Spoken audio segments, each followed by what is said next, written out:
J'aimerais partager ma réflexion sur la différence entre la marchandisation et la réciprocité. Alors, je vous invite après à me donner votre avis en retour dans les commentaires. Ah, la marchandisation et la réciprocité, on pourrait croire que c'est un peu la même chose. Dans les deux cas, on est dans un processus d'échange. Mais ce n'est pas du tout le même processus. La réciprocité, c'est une pratique unifiante, c'est-à-dire une pratique qui nous relie. Dans la réciprocité, le don est un élan du cœur qui nous donne de la joie et qui nous fait partager de la joie. L'autre, qui reçoit ce don, si c'est avec gratitude, aura l'élan du contre-don. Le contre-don sera un élan du cœur qui donne de la joie, qui fait partager de la joie. Au contraire, la marchandisation est fondamentalement source d'insatisfaction. Dans la marchandisation, chacun agit pour soi, pour son propre profit. Même lorsque l'on semble agir pour les autres, on le fait dans l'attente d'un retour d'investissement. Alors que dans la réciprocité, on agit pour une communauté, pour notre couple, pour un groupe social. On agit pour la vie, tout simplement. La réciprocité, c'est prendre notre place au sein de l'unité du vivant. Moi, je sais que cette expression, l'unité du vivant, ne parle pas forcément à tout le monde, mais si vous regardez d'autres vidéos de la chaîne de l'accompagnement au déploiement, ça pourrait commencer à faire sens. Si nous vivons dans l'esprit de la marchandisation, nos vies deviennent comptables, mesquines, solitaires. La marchandisation nous appauvrit et nous isole. Si nous vivons dans l'esprit de la réciprocité, nos vies deviennent riches, joyeuses, solidaires. La différence est dans notre intention, dans notre conception de l'humanité et du vivant, dans notre conscience de notre appartenance à l'humanité et au vivant. Alors évidemment, quand on a compris ça, on a envie d'opter pour la réciprocité plutôt que pour la marchandisation. Qu'est-ce qui fait que c'est pas si évident? Eh bien, sans doute parce que nous vivons nos vies dans un contexte social, celui du libéralisme. Le libéralisme veut que tout soit marchandisé, tout doit pouvoir se vendre ou s'acheter. Alors, je suis pas experte en économie politique, mais je comprends que la suppression des acquis sociaux, des services publics, c'est-à-dire d'une solidarité citoyenne qui profite à tous, est orchestrée par les gouvernements, qui sont les pions du libéralisme, pour favoriser le profit de minorités au détriment de la majorité. Je comprends aussi que la marchandisation, c'est une réification. Marchandiser, c'est transformer en objet ce qu'on vend, ce qu'on achète. Si le vivant est marchandisable, c'est qu'il est pensé comme un objet. Nous vivons alors dans un monde d'objets où la vie n'est pas célébrée. La marchandisation, c'est une prescription du libéralisme. Le libéralisme, c'est une idéologie et c'est aussi un régime politique. Un régime politique, euh, c'est pas seulement la politique, c'est aussi comment le pouvoir est exercé, sur qui le détient. Ce qui est sournois avec les idéologies, c'est que le pouvoir qu'elles exercent en tant que régime politique passe aussi par une soumission intériorisée.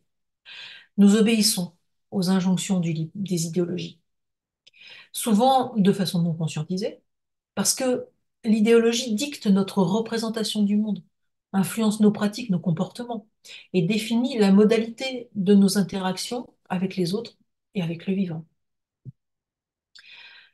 Est-ce que nous considérons, dans la sphère privée, dans nos rapports interpersonnels, que notre temps, nos actions ont une valeur marchande? Est-ce que nous estimons que nous devons tirer du profit de nos échanges avec les autres? Est-ce que nous nous sentons spoliés ou utilisés si quelqu'un ne nous rend pas la valeur exacte de ce que nous lui avons donné? Est-ce que nous estimons que si nous n'utilisons pas notre temps sans en perdre une minute, nous gâchons notre vie?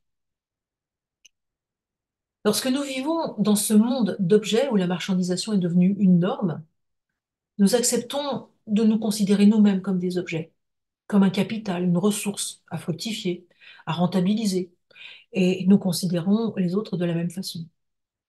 Dans cette vision, la réciprocité trouve difficilement sa place.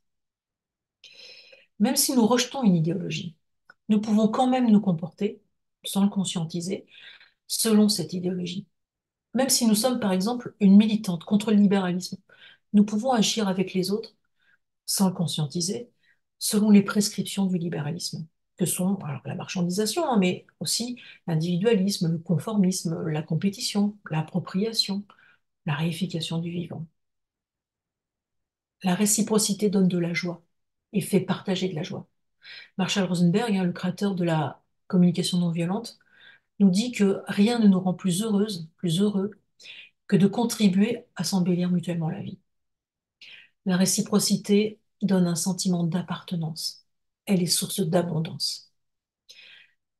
Peut-être que ça vaudrait le coup d'observer dans nos vies, avec notre entourage, nos amis, nos voisins, nos partenaires, quelle est la place de la marchandisation et celle de la réciprocité.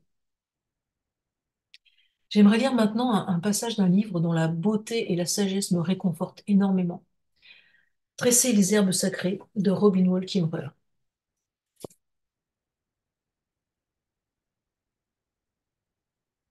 Nous sommes liés par un cercle coévolutif. Plus douce et sucrée est la pêche, plus nous en dispersons les graines, sustentons les jeunes pêchers et les entourons de soins. Les plantes alimentaires et les êtres humains agissent comme des forces sélectives sur l'évolution des uns et des autres. Les uns prospèrent dans le meilleur intérêt des autres. N'est-ce pas de l'amour? Selon moi, cela y ressemble. Je me souviens d'avoir un jour participé à un atelier d'écriture qui avait pour thème les relations à la Terre et qui était destiné aux étudiants du cycle supérieur. Dans l'ensemble, ces derniers ont manifesté un profond respect et de l'amour envers la nature. C'était là qu'ils éprouvaient le plus grand sentiment d'unité, d'appartenance et de bien-être. Ils ont affirmé sans réserve qu'ils aimaient la Terre. Pensez-vous qu'elle vous aime en retour? Ai-je demandé. Silence général. Aurais-je amené un porc-épic à deux têtes dans la salle que la stupéfaction aurait été identique? La question était inattendue. Le sujet épineux, si je puis dire. Ils se sont fermés. Tous étaient des écrivains en herbe, vouant un amour passionné à la nature, mais n'attendant pas de contrepartie. J'ai continué sur ma lancée en formulant des hypothèses. Que se passerait-il si les gens croyaient à cette notion folle, selon laquelle la Terre les aime en retour? De là, les vannes se sont ouvertes. D'un seul coup, mes étudiants avaient besoin de parler, de s'exprimer. Soudain, nous étions sortis du gouffre, nous nous dirigions vers la paix mondiale et l'harmonie parfaite. Finalement, l'un a résumé la situation par ces mots: on ne ferait jamais de mal à ceux qui nous donnent de l'amour. Prendre conscience que vous aimez la Terre modifie votre perception, vous incite à prendre sa défense, à la protéger et à la célébrer. Et quand vous prenez conscience que la Terre vous aime en retour, ce sentiment transforme cette relation à sens unique en un lien réciproque sacré. Ma fille Lyndon cultive l'un de mes jardins potagers préférés. Elle fait pousser dans le sol aride de ces montagnes toutes sortes de bons légumes dont l'exotisme me fait rêver. Par exemple des tomatilles ou du piment de Cayenne. Elle fait du compost et entretient ses fleurs. Mais ce qui me plaît par-dessus tout, c'est qu'elle me téléphone pour faire la causette pendant qu'elle désherbe. Nous arrosons, désherbons et récoltons de concert. Nous passons un bon moment, comme autrefois quand elle était petite, malgré les 3000 kilomètres qui désormais nous séparent l'une de l'autre. Lyndon étant très occupée, je lui demande pourquoi elle jardine vu le temps que ça lui prend. Sa réponse: pour produire de la nourriture, pour la satisfaction d'un travail prolifique. Lyndon se sent chez elle dans son jardin potager et les mains dans la terre. Tu aimes ton jardin? Je lui pose la question, même si je connais déjà la réponse. Timidement, je poursuis. Tu crois que ton jardin t'aime en retour? Lyndon reste silencieuse pendant un instant. Elle ne fait jamais de réponse hasardeuse, surtout dans ce domaine. J'en suis certaine, me dit-elle enfin. Mon jardin prend soin de moi comme ma propre mère. Je peux mourir heureuse.